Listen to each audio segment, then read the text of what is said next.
for the break in transmission. Are we back live now? I think we are back live now. Sorry for the break in transmission.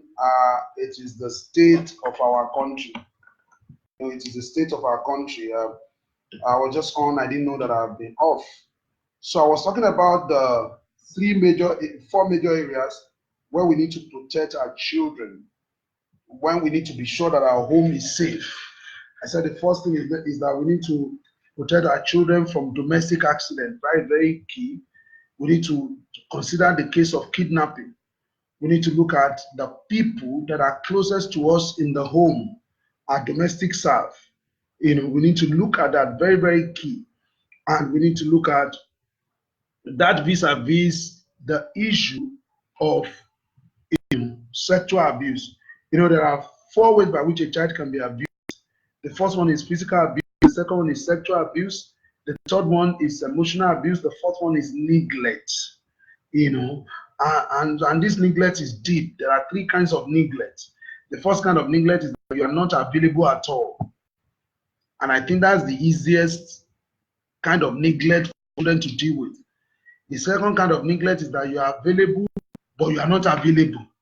You are there, but you are not there. You are available, but you are not available. You are there, but you do not know what is going on. You are engrossed with other things. Then the third kind of neglect is that you are there, you don't know what to do. You are powerless, you are helpless.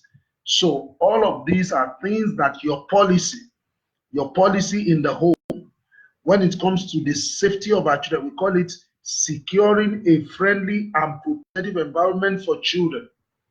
And I'd like to share this quote with you by a woman called Eleanor King.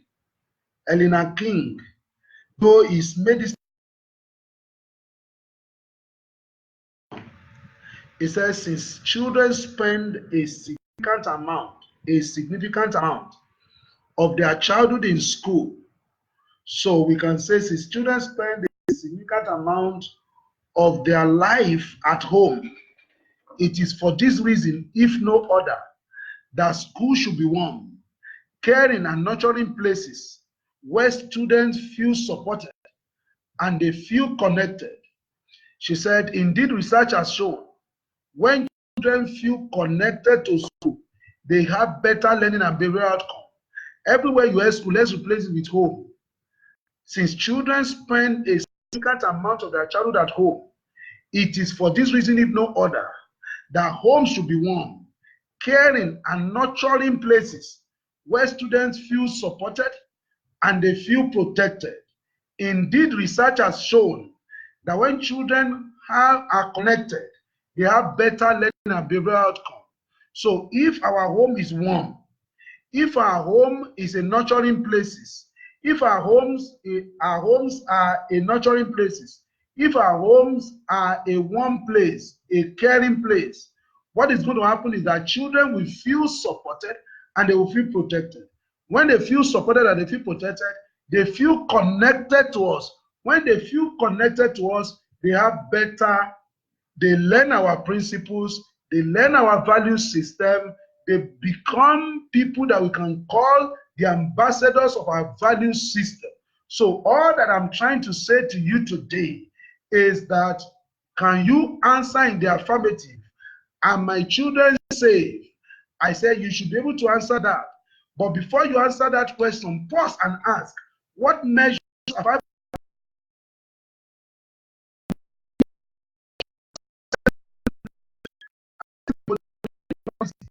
on which everybody will be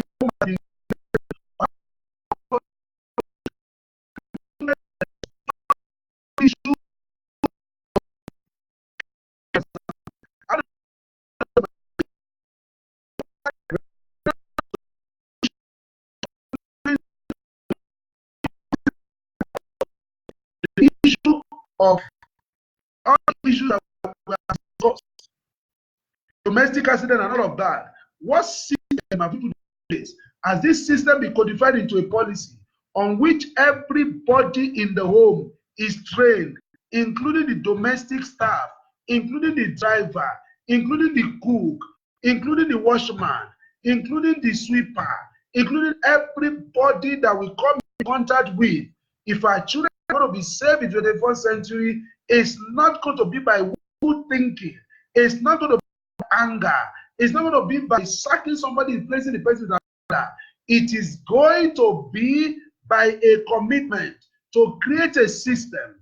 This system is codified into a policy, and this policy runs the home when it comes to the safety of our children. This policy runs the home when it comes to the protection of our children. This policy determines how many times we go out in a month for recreation. This policy determines the people we can take in as family members and the people we cannot take in as family members. This policy addresses the level of training that our children and our families must have. This policy addresses the kind of school we can send our children to and be sure that they are safe. These are the basic things that we need to understand when it comes to asking the question if our children are safe.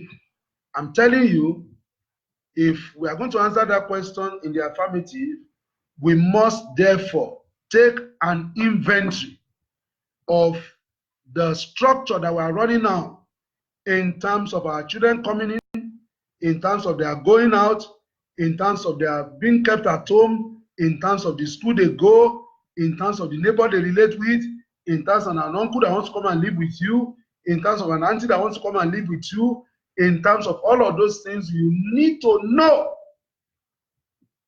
if your home is safe for your children.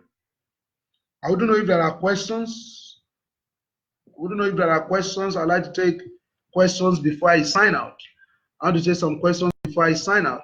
I think that we have moved from system. We have moved for what we call fact. What is a fact? A fact is a combination of evidence, a combination of a claim and an evidence. Anybody who makes a claim, the person must prove it. So then, that is the combination of opinion, the combination of claim and evidence will lead to fact. Fact will lead to opinion. Are we getting it? And from time to time, you must be considering how this thing is working. So that's number one. Number two is that if we are going to protect children today, it can only be by a system that we have created in the home. You can, if you have the resources, you can add CCTV camera to this system, so that anything that is happening in your home, you can be seeing from where you are and stop it. You know, so we need to create a system. A system does not stand on its own. A system is an invisible document. A system must be codified into a policy. The policy is an action document. What are we going to do? What is expected of us here? Have we fulfilled this mandate? Have we fulfilled that mandate? That is what the policy is supposed to do. Then from the realm of the policy, you come to the realm of implementation. Identify the danger your children can be exposed to. They can be exposed to domestic incident if you run around. They can be exposed to being raped. They can be exposed to so many things. How much have you prepared your children for all of these eventualities? Are you praying that these things will not happen, that they will not go to school? Or are you praying that this thing will not happen to them? So if your prayer is that this thing will not happen to them, I am here to announce to you that it's a prayer that is going nowhere. But if your prayer is, God, give me wisdom to teach these children what they need to know, so that when they go out, they will not be victims. That is something that we can discuss. That is something we can do something about. So we must ensure that we do the needful. Put in place structure to protect children in your home. When you arrest, put enough to help children to thrive, help children to do well. Because once they are not safe, every other thing is secondary. So when you find your spouse sexually molesting your child, what do? You know, no, there's no welfare system here and all of those things, but there are things you can do. You can go to Mirabel Center, you can go to DSVRT and get them to come and get them to look into this matter and solve this problem for you. These are people you can reach out to. I'm talking about government organizations. I'm not talking about private organizations now that can reach out to and that can help. One thing you cannot afford to do is not to be sure that your children are safe in the home. Because for you to answer that question, you must answer the question of your investment in terms of security training, in terms of everything these children need to know. You have to. Somebody was telling me last week, and the reason why why she didn't want to give her children sexuality education is because it's too sensitive. She doesn't want them to become promiscuous. I said, with or without giving them the message, they are already promiscuous. They are already towing the line of promiscuity. I said, but the problem now is not what they are doing. The problem is what you are going to do with the information that you have. Are you going to keep it in your drawer? Are you going to publicize it? Are you going to make a fuss out of it? Are you going to have a conversation with the person concerned? So, friends, I'm not sure I'm sounding coherent. I'm not sure. I hope I'm sounding coherent. It's been a very long day for me. A very long day for me. Please bear with me. Bear with me. So, is there any question, please? So, from claim to evidence, evidence becomes fact, fact becomes opinion. From there, you create a system. Your system has 3 components. The first component is goal and set of goals. The second one is who is responsible for what. And when you create those 2, then you have balance. And then your policy, your system will be codified into a policy on which everybody who is working with you in the home is trained so that they can run. They will not become a stumbling block to the kind of training that has been received today. They will be willing and submitted to the whole process of ensuring that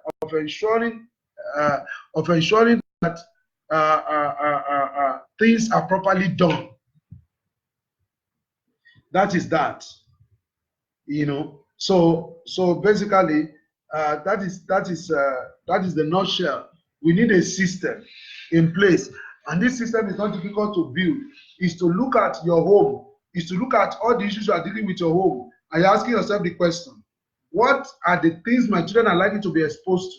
Because you see, care for children means to anticipate the needs of children, to anticipate the threat to them, to now make adequate preparation to meet those needs and mitigate those threats to children. That is care.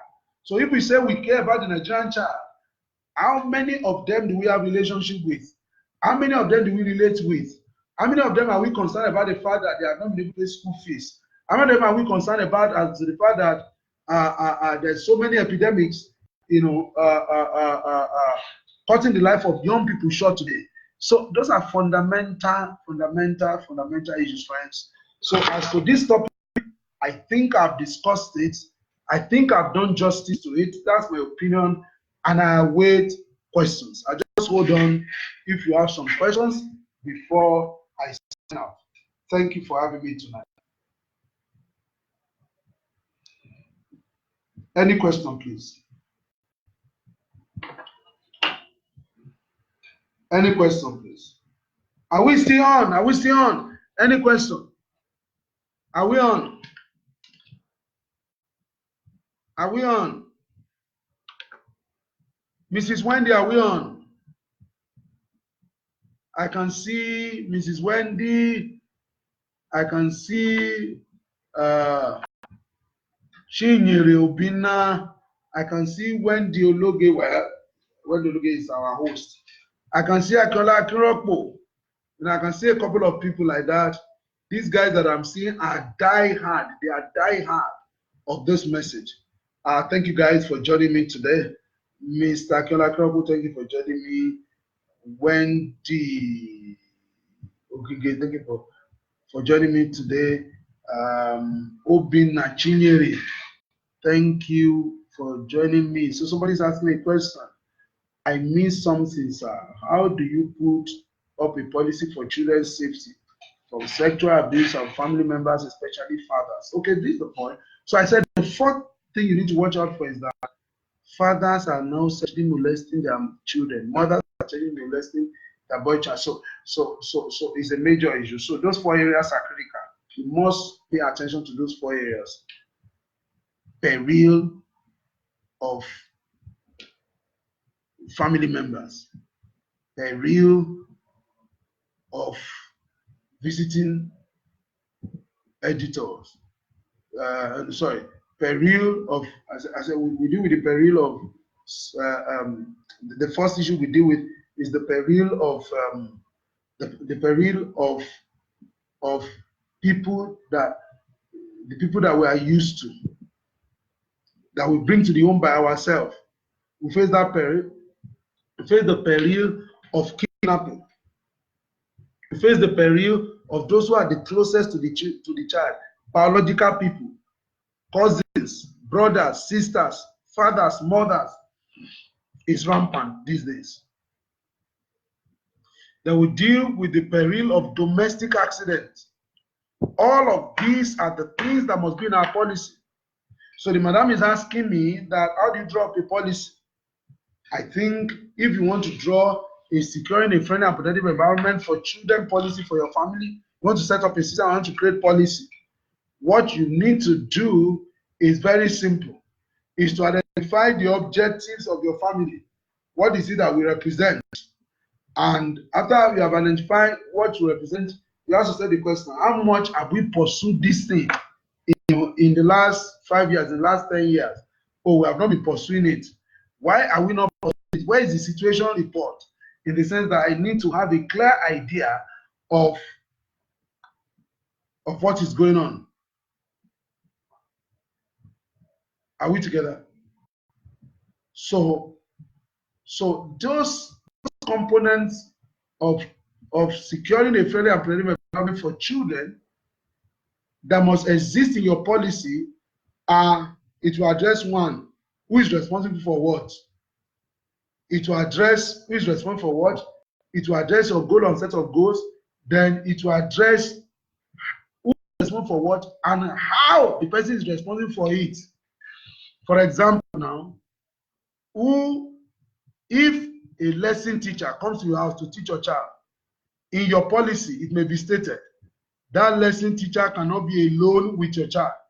There must be another adult there. It's called 2-adult rule.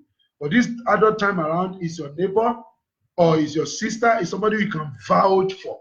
So, but the lesson teacher alone cannot be with an 8-year-old, a 5-year-old, a 10-year-old, particularly we do it for older children, 8-year-old, 9-year-old. Just tell the child that don't worry, your food is in the freezer or is in the fridge. Mister, please, when you finish, let me lock the door from behind. Make sure nobody comes in. And that same person that you are talking about is a pedophile. But you are dealing with the person because you do not know who the person is. So these are fundamental issues. So I hope I answer your question. So the family, the policy is a product of a system, and the system establishes goal or set of goals, establishes balance, establishes goal or set of goals, establishes goal or set of goals, establishes who is responsible for what, then there's balance. And so in that who is responsible for what, it's going to be clear in the home who is responsible, number one, responsibility officer for the safety of our children in terms of ensuring that they don't get injured in trying to play indoors. Number two, to ensure that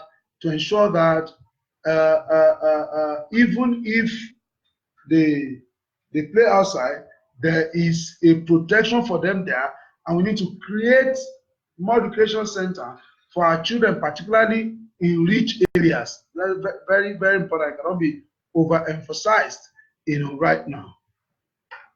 Any other question? Any other question? So, ladies and gentlemen, in the absence of any other question, I want to ask Mrs. Wendy Oluge any other question. Do you have any question for me? Is there anything you want me to address in particular? Mrs. Wendy Oluge, are you hearing me? Are you hearing me? Is there anything you want me to address in particular? Is there anything you want me to speak to in particular on this subject matter of safety? And let me conclude by saying our children are not safe because we feel they are safe. Our children are only safe when they feel that they are safe. That is why we must do everything to ensure that when they are abused, the abuser is brought to book.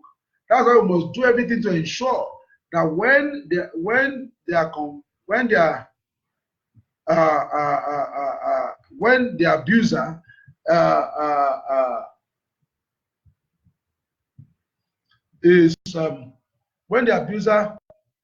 but I lost what I wanted to say there. So the bottom line is just make sure that you do your best, in not by crying, not by anything, not by forcing things, not by insisting.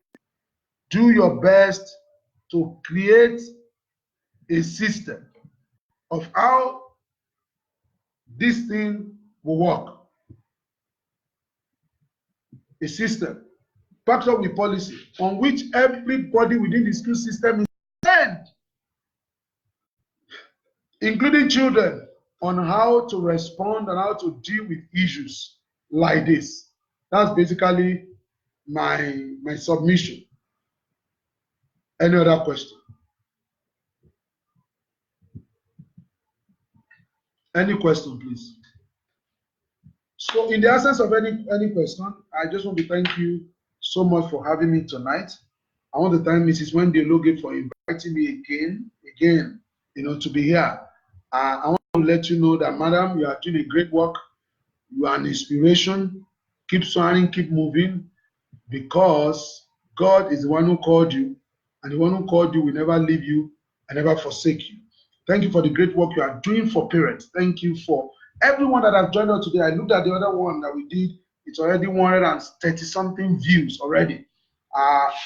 So know that I'm available for questions and answers. You can get me on this platform, on my other platforms. I am on the 14th of June, 2 months from now. We're going to be doing a program in Abuja. It's called the Save for Children Masterclass. We are going to be pointing out 15, 21 years of experience of how you can address the subject matter of accountability. You can address the subject matter of viability and sustainability. You can address the subject matter of apart from that, you can address the subject matter of viability, of social and legal framework. How do all of these things work together to ensure that if you are running an organization that is not for profit, you don't get yourself into trouble? So we're going to be running that program next to that. We're going to be running that program in Abuja. And if you are interested in joining us, please, I'm just a DM away, and I will take your name, I'll take your number, and you can be sure that I will send you details of that program. Good evening, ladies and gentlemen. Thank you very much for having me. It's been my pleasure being with you. I pray that God will give us wisdom to protect our children again and again and again in where we live today. And God will help us that when we send them to children, when we send them to school, watch out for what the issues are, what they need to watch out for. And if they have to go for a long distance, children have to leave the house, they can be equipped with measures. Because these summer children are going to be going to all kinds of camps. Some of them are residential. What have we put to these children to get them ready for this kind of engagement as they go out? These are critical. It's a sign of the time. These are critical. It's a sign of the times. But again, we cannot give in to the times. We have to arise and do something about the destiny of our children to ensure that they are safe, ensuring a securing and friendly and protective environment for our precious children. Thank you so much for having me, man. Thank you so much for having me. All the audience, everybody that has joined us, we celebrate you. We appreciate you. So I think there's another session today. Please join us, and the conference continues tomorrow. God bless you. Have a wonderful evening.